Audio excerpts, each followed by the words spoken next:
Hi, I'm Lucy, and today I'm going to be talking about workplace violence, aggression, and harassment.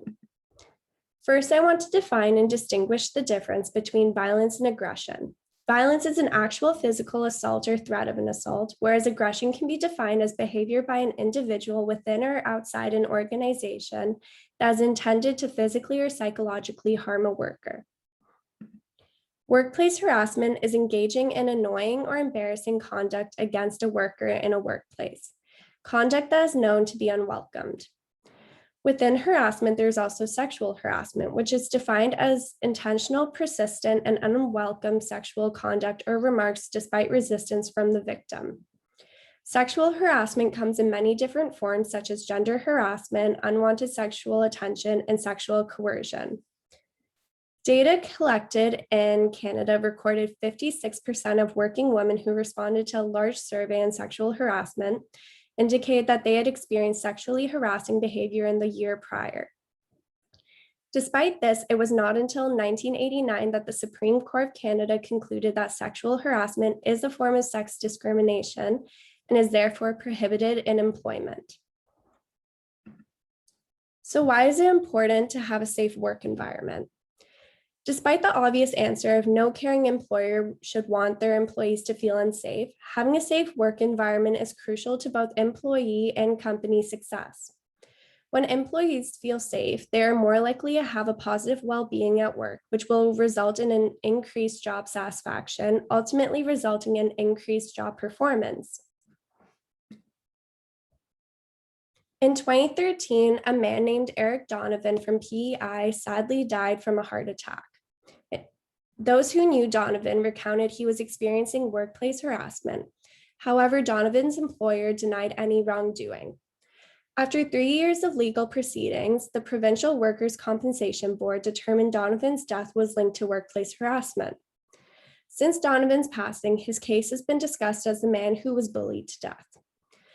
PEI government enacted the Eric Donovan Law, which, if passed, clarifies employer responsibilities to protect employees from harassment. When workers feel unsafe in the workplace, they may start not showing up for work to avoid being treated poorly, and in some cases may resign and find work elsewhere. Working in an unsafe and unwelcoming workplace can lead to poor productivity, decreased job satisfaction, and a lack of motivation and morale. There are 4 factors that determine if you are at a higher risk of violence in the workplace. These factors are scheduling, authority, valuables, and whether you have a job that requires you to take care of others. Individuals who work alone or at night or on weekends are at an increased risk. Individuals who have authority over others and who make decisions that influence others' lives are at an increased risk of violence. Individuals who work around valuable products or objects are at an increased risk. And providing physical or emotional care for others puts individuals at increased risk for workplace violence and aggression.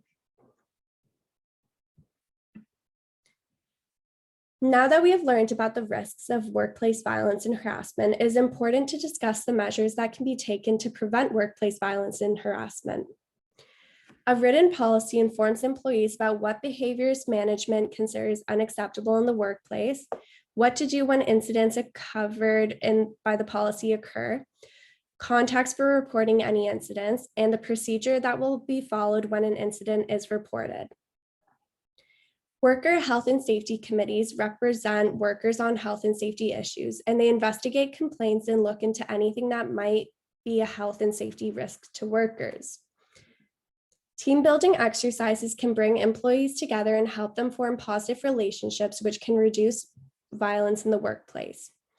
A focus on improving interpersonal relationships in the workplace often eliminates some of the triggers to workplace violence and aggression. Risk assessment refers to considering the organization's history of violence and aggression, the nature of the tasks performed in the workplace, and any other circumstances that may increase or decrease the risk of violence and aggression. Risk mitigation strategies are designed to reduce the risks identified in the risk assessment. Making violence and harassment clearly prohibited and not accepted as part of the company's culture will decrease the risk of violence, harassment, and aggression, as employees are aware that it is unaccepted and will fear the consequences of partaking in these dangerous behaviors. And lastly, making health and safety training required for employees will educate employees on what behaviors are okay and what are not okay in the workplace. It will also provide staff with the necessary knowledge and skills on how to deal with potentially dangerous situations. And that brings us to the end of my presentation. Thank you so much for listening.